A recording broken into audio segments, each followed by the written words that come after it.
Howdy ho, friends. I was going to build an ammo can stove for the new tent. Then I got, yeah, we're going to have a helper today, believe it or not.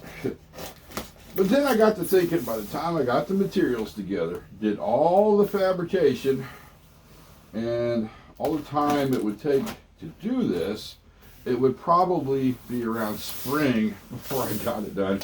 I don't want to wait that long. So, get your head out of the way, baby. I got on the old Amazon, Amazon, and found the cheapest, smallest stove I could purchase. And here it is. We're going to take a look at it. We got supervisor number 2 helping out. I'm sure supervisor number 1 is going to hop in here in a little bit. I mean, this is a very cheap stove.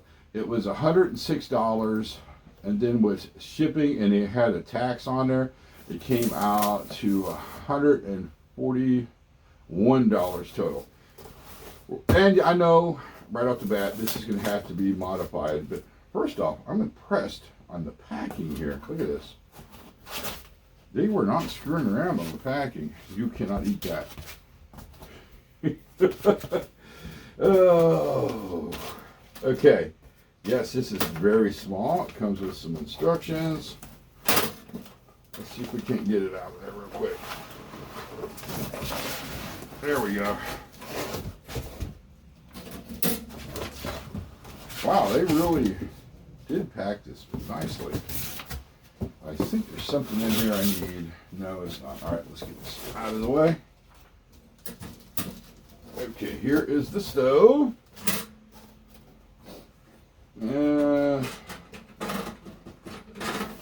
Oh, was this? Hang on a second, friends. Okay, that's metal. That's stainless. That, yeah, that might warp. Okay, that's a project for another day. I know this top. Let's just get it open first and see what we got going on here. We have foldable legs on the bottom.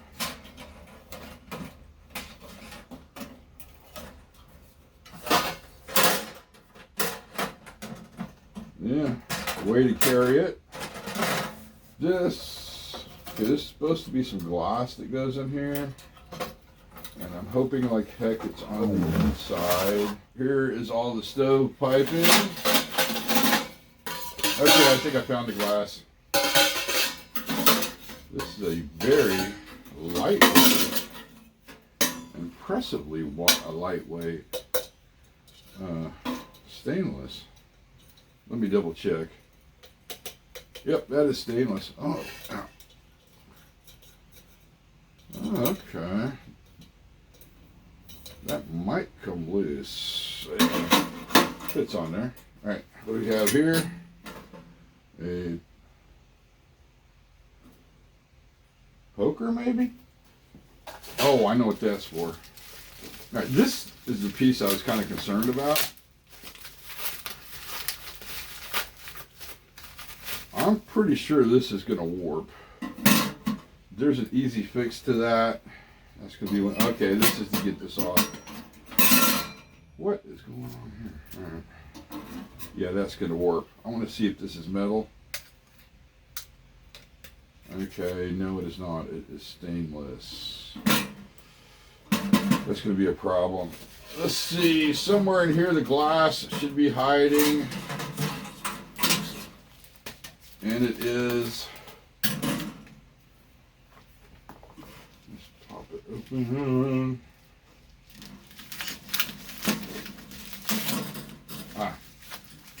Here's a tempered glass for the front. That is really freaking sick.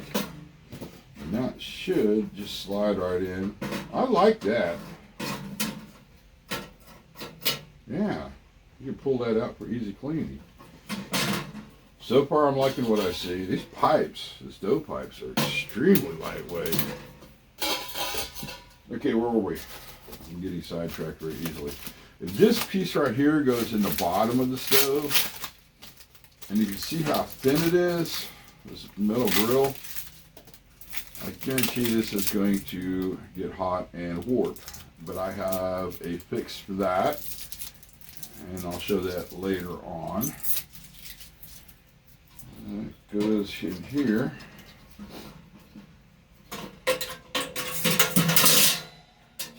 Huh. Yeah, that needs to be a little higher. We need to get a little bit more altitude on that. It's too low. It'll burn itself out. The front, that needs to be tightened. You're gonna bark at the stove. Okay. So far, I like what I see. Look, you know what? Let me bring you down here closer so you can get a better look. This top piece I was talking about, I think it's gonna warp. The reason that comes off is so you can put your pot or pan, or for instance, my baby cast iron skillet on there, and it creates the heat on the bottom so it cooks better. Get that away. Now I want to show you something on the inside. If you see how low that bottom grate is, it's maybe a ½ inch. That's not going to work. What's going to happen is the ash from the wood is going to fall in there, clog it up. You're not going to get airflow. This needs to be raised up at least maybe 2.5 inches to get the proper airflow through there. That I can fix. This latch over here, stainless steel pop rivets. I'm impressed. The hinge, very nice. I'm going to add Loctite to the bottom here, but that's impressive. This here is kind of loose. I'm not going to do anything now. I'll drop Loctite or hit it with a welder or something to tack weld that later, so it won't come undone, but I want to heat it up first. This is spot welded on for the glass. I like the fact that the glass comes out. You can clean it. The latching system is actually not bad. I mean, we'll see in time, but not bad. It's still a little loose. The legs are perfect. Very impressed with the legs. Can you see it? There we go. Yeah, definitely pop riveted on. Let's go. And that's where things got weird last time. Take a look. That might leak in time. We're gonna have to do something about it, but we'll see after the first burn. Okay, if you go all the way to the top of the pipe, and I'm trying not to show the living room because it's a disaster. This pipe is about, I want to say 8 foot high. So it's definitely going to get out of the shelter and get away from on the top side. But what concerns me, and I can't get a piece of pipe off right now, which figures, is it does not have a spark arrestor on there, and I'm going to have to make one of those. Not a big deal. Okay, there's a look at the stove. I'm up here at my storage unit where I don't throw any good scrap metal or plastic or anything away. As you can tell, I got stuff everywhere. I found this piece of expanded metal. It's kind of thin. I don't think that's going to work. I accidentally stumbled across this, which I think is going to be freaking perfect for a spark arrestor. But then I found this monster right here. This is going to make an awesome grate for the bottom of the stove. All right, so here is the grate. We're going to put it on the expanded metal. I'm going to turn it a long ways like this, and as you can see from here to here, it's going to be at least 1 inch. I want 2 inches. We're going to move up 1 diamond like so and line that up and see if it's square. Now when I bend this, should have got a different marker. That's all right, this will work. It's not going to want to bend on where these diamonds connect. It's just not going to happen. We're going to mark this little guy out. Probably should have found a black marker. No big deal. We'll make this work somehow. I might have one laying in the mountain here somewhere. All right, we're going to come up 2 from here. So that's going to be 1, 2. And I need to definitely find a black marker. So what I'm going to do is find something to cut this with. Now, obviously, you're not going to cut this by hand. That's just not going to happen. So I brought, I think my jigsaw would do it with the metal blade. Let's get that set up next. Guess what? I found some duct tape. This is going to be perfect. When I cut it, I have to cut that way and that way because I can't cut through the center of that. It just held on the blade. And we got this all taped out. So that should be perfect.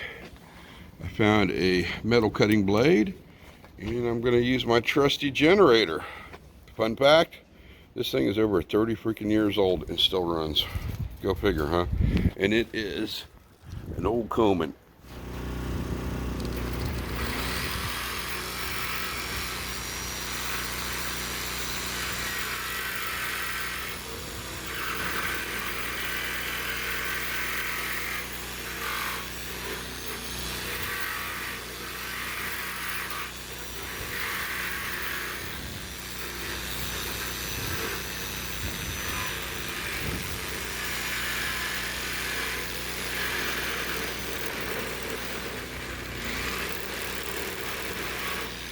We've got the great cut, and I'm very happy with the way it came out. The length is perfect. The width looks good. You know, now that I look at that, it's probably an inch and a half. That'll be fine. That'll give us a lot more raise. So I'm going to bend this when I get back to the shop with the brake and do it right. Now we're going to make the spark arrestor out of this expanded aluminum. I'm not sure what it's used for or what I used it for. We're going to wing it, so I'm going to make it about yay long. That'll work. That means we're going to cut along there with our tin snips.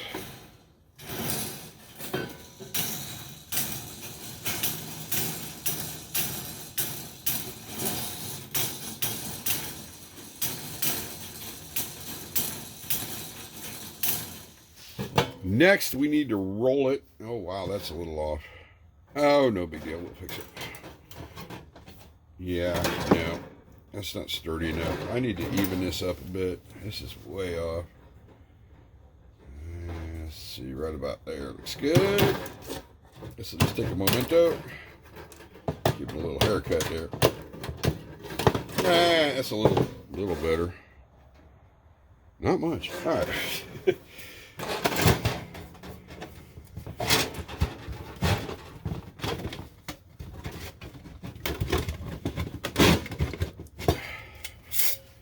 Not bad, but it's not going to hold its shape, so we need to roll it a little tighter. Not a problem. Let's grab this little guy.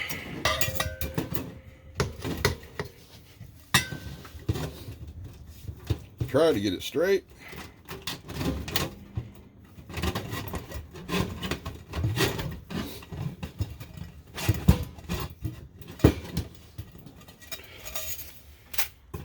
Yeah, that's much, much better. Now, we need to get our size, which is going to be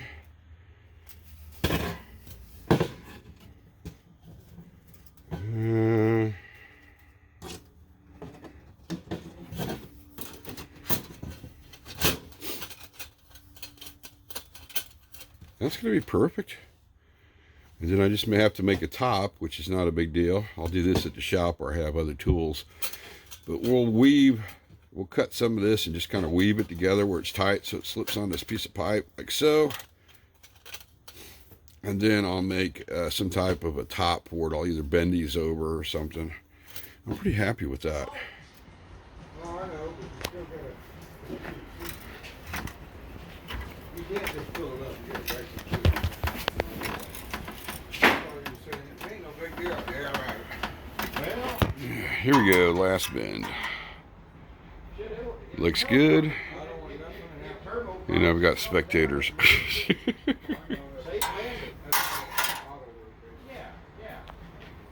The helicopter goes and you go. Alright, here we go. I got the bottom grate done. And I had an audience the whole time I did it. So there wasn't much videotaping in the shop. A lot of language in there. A lot of language. Anyway, I can flip upside down, which is perfect for storing the pipe. Then we turn it over. Boom. We've got the 2 inches I wanted for air underneath of it.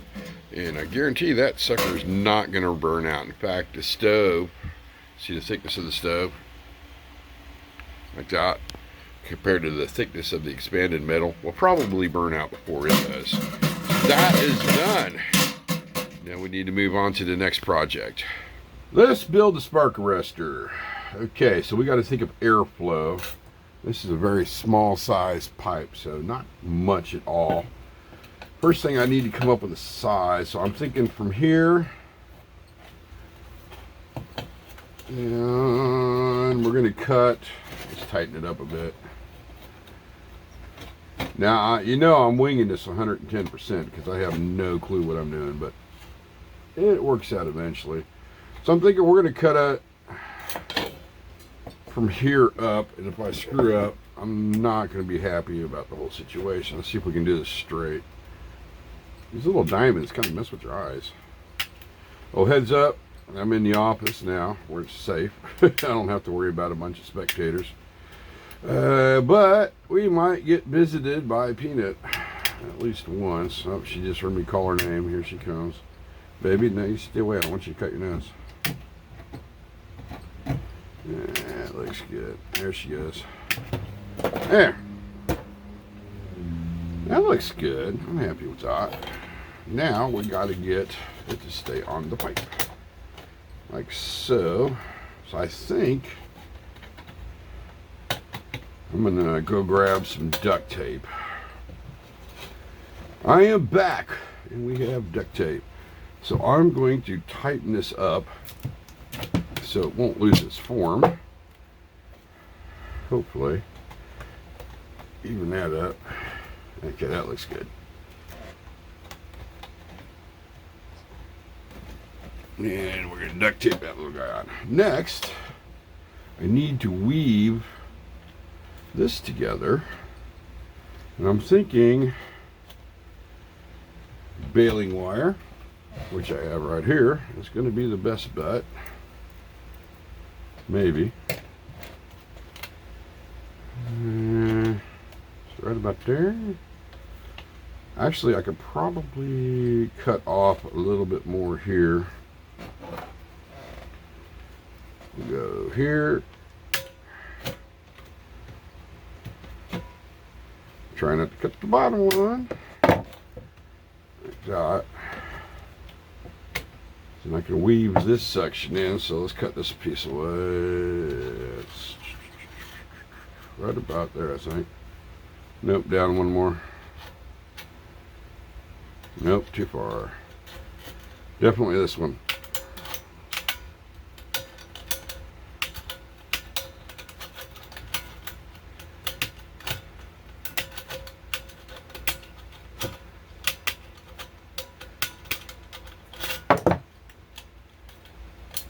It's weaving its own self in. Come on now. There. There. And there. Let's see what we got. Much better. And it lines up. Would you look at that? That'll never happen again. Now the next process. Stay there. Because we need to bond these two together right. I'm thinking here. That needs a fold over, so it wouldn't hurt to go here. Basically, I'm going to sew these together, and this is not going to be fun. Yeah, I can already tell. Okay, I see what's going on. Come here. I wanted to do this in one. Owie. I'm going to pound that down. One long piece, but I don't think that's going to happen. Yep. I'm going to have to do these in little baby pieces. Let me figure the first one out. So I want it here. I don't want that up there. So we'll just go down here like this. That'll hook there. Okay, that'll work. I like it. Pull it on through.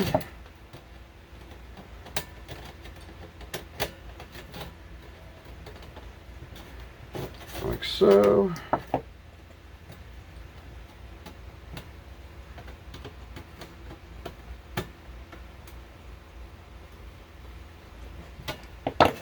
You know what? That's going to work. Okay, let me knock the rest of those out and I'll be right back. I'm telling you right now, that was not freaking fun at all. She got me a couple times. But I've got it all woven together. I put one, if you can see, there, and over here. Then I bent these up on itself so it fits on there, won't come off, and believe it or not, it's actually straight. Go figure. Next, we need to cap the uns. So what I'm thinking is, let's see. Somebody just seen a squirrel. Let's cut a couple down and see what happens. And come across from over there to, oh, that's going to work out perfect if I do this. Oh, there's somebody at the shop. All right, let's cut this out.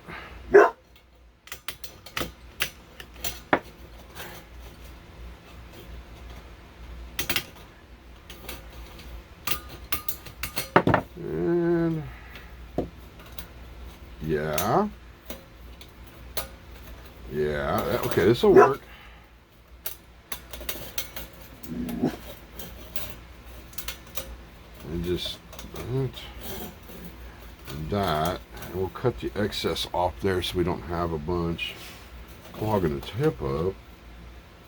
That's gonna work perfectly. There. There.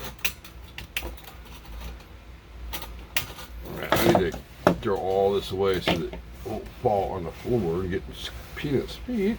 Come here. There we go. Put this up here. That'll work. Now I just need to close this ends up.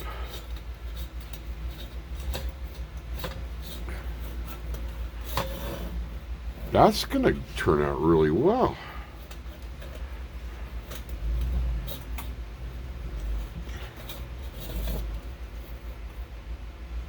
I like it. In fact, we don't need to close the ends up. Yeah, I'm going to do it anyway.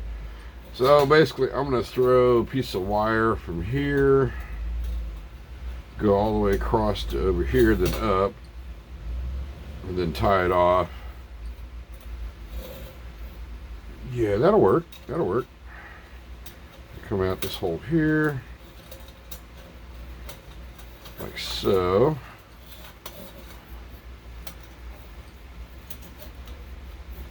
Cut it. No, not with those. What the hell am I doing? Whoopsie. Sorry, guys. Yeah, let's not do that. And we'll twist her up.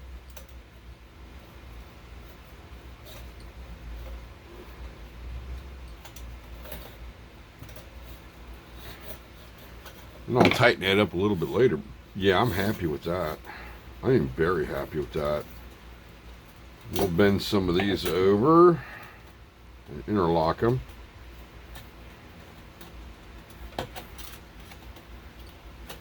And of course I'm going to straighten this top up.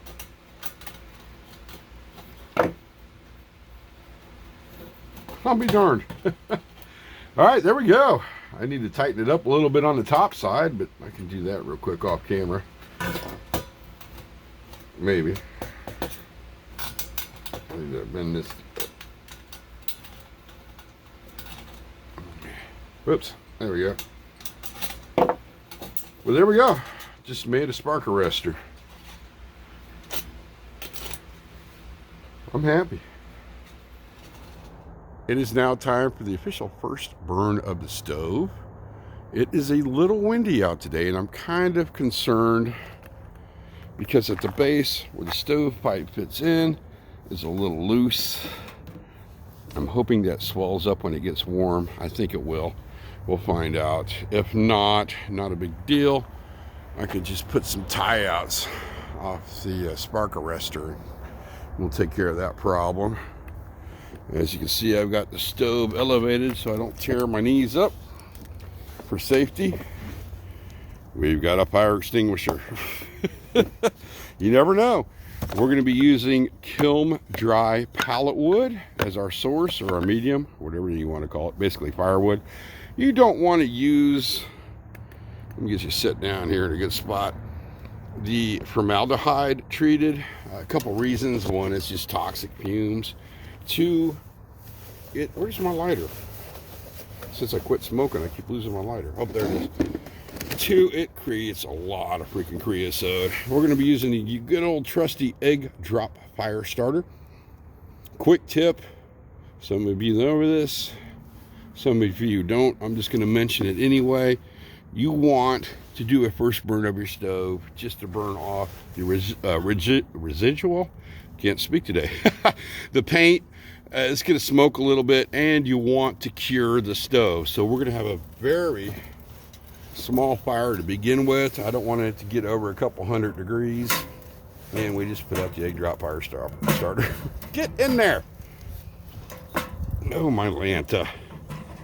Couple 100 degrees for the first fire. I'm going to do that probably for an hour.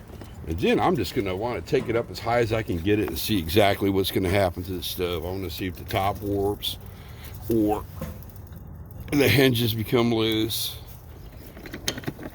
Man, there's a lot of wood here. Or something like that. Just I want to see what's going to happen. Now this wood is pine. As you can tell how soft it is. It's going to burn really quick and really fast. It's definitely not a hardwood at all. And it looks like it comes complete with a nail. Let's not do that. Alright, we'll get her loaded up. And we'll see what happens.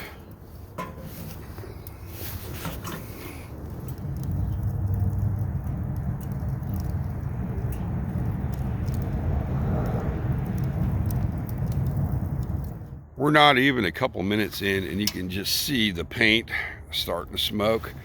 We are going to turn down our air intake there, slow it down a little bit, actually a lot of it. There we go. I'm not going to close the flue yet. Well, you could just hear that pipe creaking.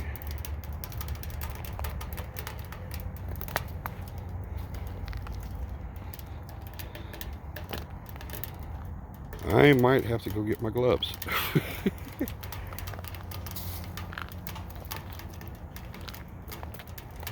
Okay, let's choke the air and see what happens. There we look. I'm gonna fire this up here. Turbocharge.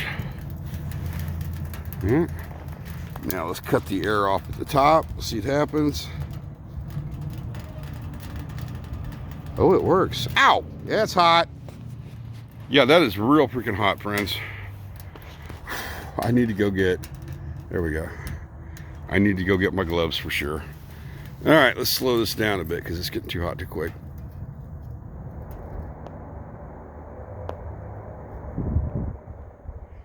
We're 25 minutes in, and I'm getting a heck of a glare.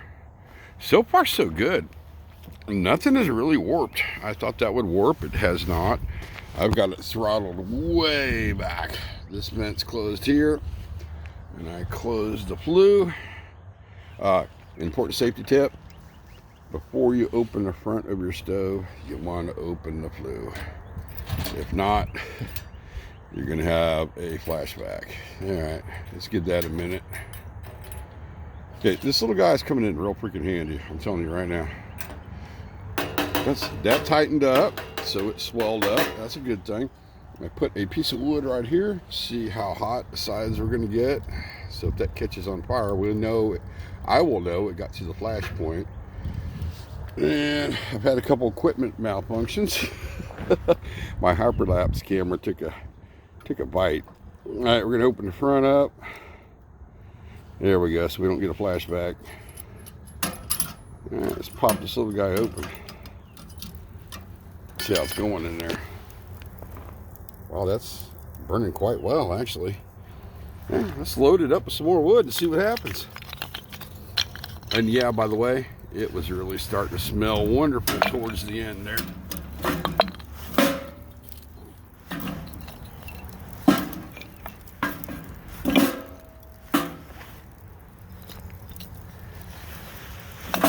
I wanted to do a burn time test, but obviously with pine, we really can't do that. You're gonna need a hardwood. There we go.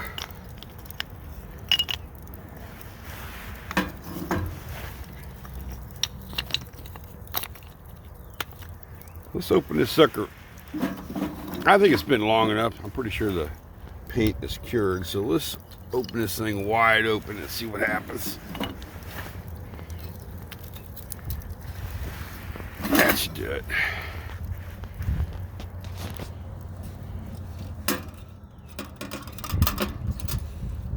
Close that up. You know, you can load wood from the top too. I didn't even think about that. Not a bad idea. All right, let's see what happens.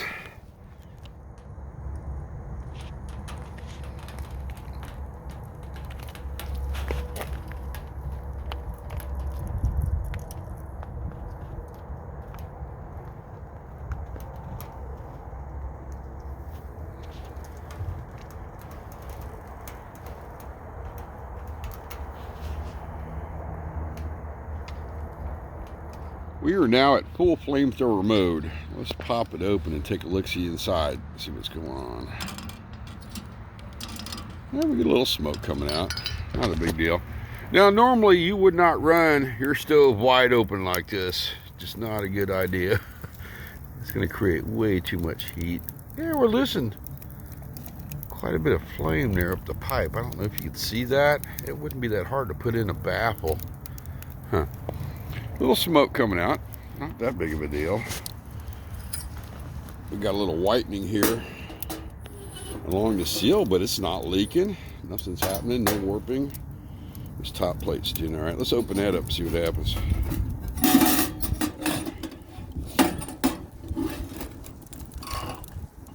Huh, okay.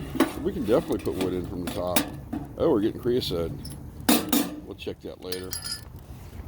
Minimal, as I can't speak, warping on the sides. Right here you can see it's warped a little bit on these shelves. Not hot though. Let's close that top because that wind, that's probably not a good idea to have that open. Hang on one second.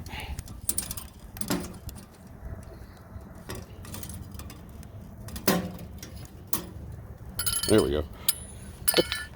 Let's see how hot it is at the back. It's warm, pretty warm. Right about there, about a foot out, we're at ambient temperature. Ooh, that's hot. Okay, pipe, whoa, pipe is very hot. Let's let this burn cycle and take a look after that.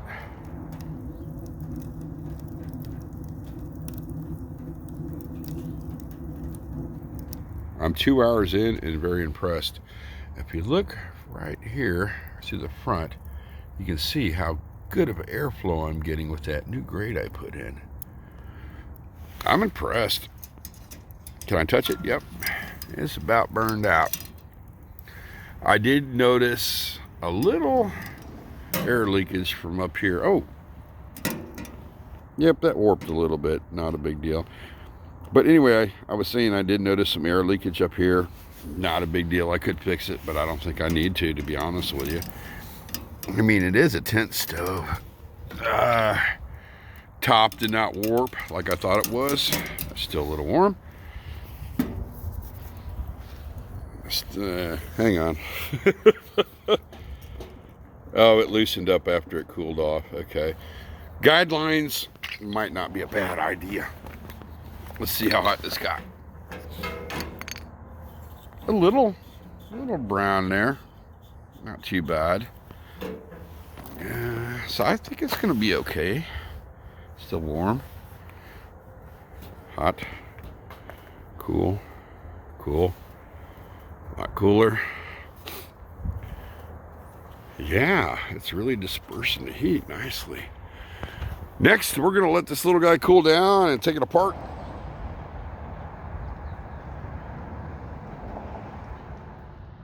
Time to inspect the stove after the first burn. Door still shuts. Nothing's loose. That's the same as it was when I started. Latch is good. And the nuts come loose. Rivets still tight. Inside, minor creosote buildup, no big deal. That is all the waste from the stove. That warped a little bit, not a big deal. Still good, no warping. Sides look good. I'm sure the back's good. And there's how much creosote built up inside the stove. Spark arrestor did great, no melting. Minor creosote. Now I pulled the pipe off in order it was stacked, so this is the top. That's going to be your bottom. Not bad. Not bad. Not bad. I guess we're pretty much good on all the pipe. Oh, a little heads up. The pipe did seize up, as you can see the twist marks there. So it took a little bit to take off, but not a big deal. Quite a bit of creosote on that one. So you can see the lip right there. Of course, with your softer woods, you're going to get that. All right. That looks good. Still turns, no warping. Didn't come loose. Yep, you can see the creosote build up there. All in all, I'm going to say it did pretty good. Oh. Yeah. That worked out great. Didn't warp at all. Let's get the sucker loaded back up and I'll bring you back. This is what it looks like, all loaded up and ready for transport. I put that top piece in there so I won't lose it. As far as the weight, I'm not exactly sure. And you know what? It's about the size of a large ammo box. Huh. Yeah. I'm not sure on the weight since all the mods, but it feels a little heavy. I'll have to put it on a scale and find out for you. That concludes this part of the video series on the new stove for the tent. In the second part, we're going to break out the tent, poke a hole through the stove jack, hook it up, do a test run, a temperature run, and then of course we got to do some cooking with the fun size skillet. Yeah, and anyway, I think we're going to wrap it up. Comments are always welcome. Yes, it's going to take me a while to get to them. Like always, thanks for watching.